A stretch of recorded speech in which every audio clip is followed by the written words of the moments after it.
Performed to more than 3 million fans, and while he's been quiet of late, he's certain to make a huge impression when he performs at the Arias later tonight. He is Mr. Robbie Williams. Hello. Rob, pleased to meet Rob, you. nice to meet you, Layla. Where am I going here? You're going here, yes. Okay, hi mate. Nice to meet you, mate. And you. Hi lads. Hey guys. Hello, hello.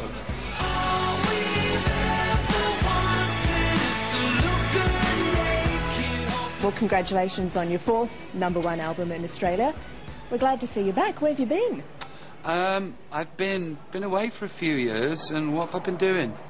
Been writing the album, travelling, looking for UFOs. Found any? Couple of things I couldn't explain. Did a lot of travelling, fell in love, spent a lot of time with the missus, watched a lot of TV, ate a lot. That's about it. Beard. Grew a beard, lovely, lovely beard. Grew a beard because I'd seen Paul McCartney grow a beard when he left the Beatles, and his looked very windswept and sexy, and my beard just looked like I ate people. I did look like a serial killer, which is unfortunate because I was fond of the beard, but in hindsight, I looked like a crazy person.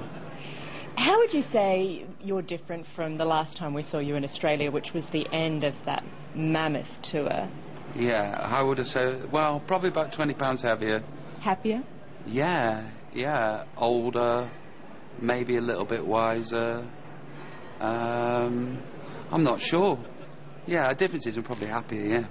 Now, the album, I read that you said that this is a bit of a turning point for you, this album. What do you mean by that?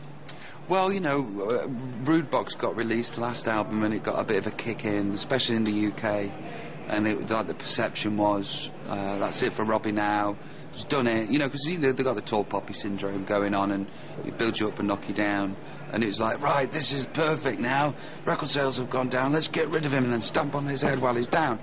And in the 3 years that I was away, I was like, well, maybe people have gone off me. Maybe it's just, you know, my time to slink into the distance, and you know, and that was the forethought of my thoughts was maybe, you know, maybe it is over for me. How did you feel about that?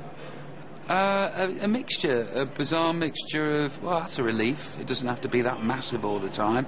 And then, oh, I want it to be that massive. I was amazed to read that as such a great entertainer and someone who's performed to millions of people, that you suffer from stage fright. Is that a wind-up, or is that true? No, it's absolutely true. Are you nervous about tonight? No, because it's just 3.5 minutes of fannying about. You know, I don't have to hold 80,000 people in the palm of my hand and entertain them.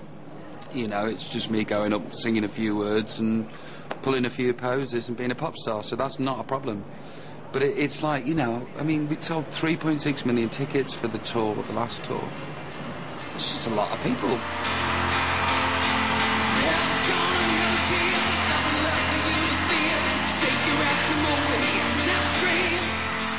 For somebody, you know, with my head that thinks the thoughts that it thinks, it's very difficult to get your head around the fact that that many people are coming to see you, and why, and how do you perform like you did last night to this new set of 80,000 people. It just got a bit overwhelming, and in the process, I've always been unconfident, but when I'd say I'm unconfident, people wouldn't believe me because of how cocky I looked.